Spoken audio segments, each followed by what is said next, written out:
Hello, I'm Amina and I'm your decision making specialist. One of my clients just called a little while ago and was talking about meetings. I don't know about you, if you're like me, that word just kind of makes me cringe. If it's meeting friends, that's another thing. And what I'm talking about is company meetings. And they seem to be, and the research is pointing this out, that with COVID and people remotely working, that the number of meetings, as if they weren't enough before, are even getting more now, and have progressively, as people got used to using Zoom and different ways of facing with each other.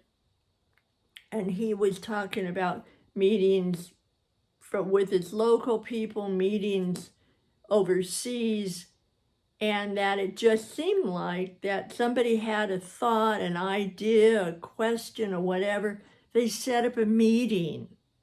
They didn't just text their question or write an email that you could just answer in a sentence and then return it.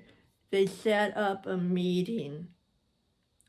And most of the time, and check yourself on this, their meetings could have been handled with a phone call briefly, a text, an email, rather than setting a schedule and a time and having a meeting. And still having only one question to be answered. And so here are all these people tied up in the meeting with one question that could have been answered quickly. And so I was listening to him talk about his meetings, and I've listened to other people, and goodness knows I've attended enough, and you probably have too, that you walk away and there's a whole bunch of chatter and a whole bunch of clutter. And sometimes, you know what? That question never even really got answered. The problem didn't get resolved. So I am going to offer that as often as you can, that you ask somebody what the meeting is about, and then sort through on your internal privately whether it feels as if that meeting is going to be beneficial to the question, to the group, to everyone involved, including you. And also, because it's necessary, check and see what not being in that meeting might mean to you, so that you can kind of get a feel, an idea, and prioritize these meetings as often as you can. And the other thing is that before people leave that meeting, ask what are the points of action for each person, so that you have a clear understanding of the question, what the next step is, not only the next step, who is going to follow through on it. Otherwise, to just sit through a meeting, walk away, and have it just be a meeting is not a really good use of time. Because you know why? Because what I hear is meeting, meeting, meeting, meeting, meeting, meeting, and then guess what? The meetings stop, and people are then doing their work.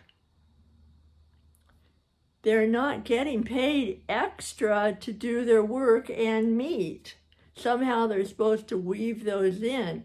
And you know, and I know, that trying to weave in multiple meetings and your basic project is not easy.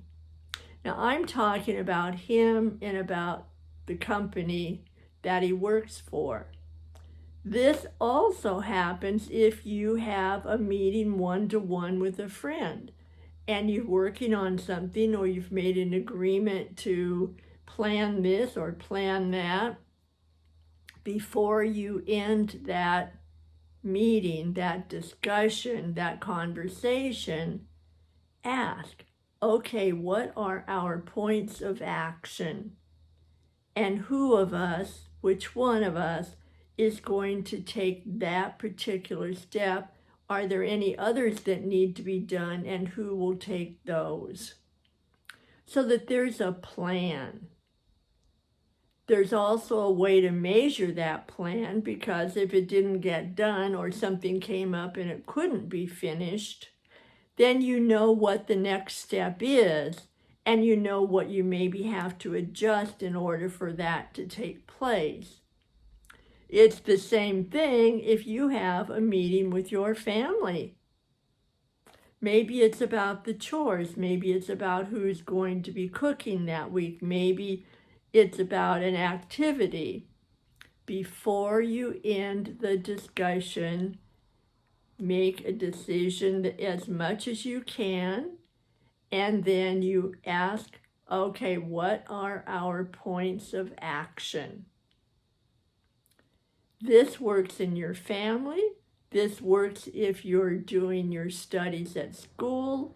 This will work if you're trying to make just a private, personal decision. It will work anywhere. It's just an all-purpose, go-to, proven tool. So I say, what is your next point of action?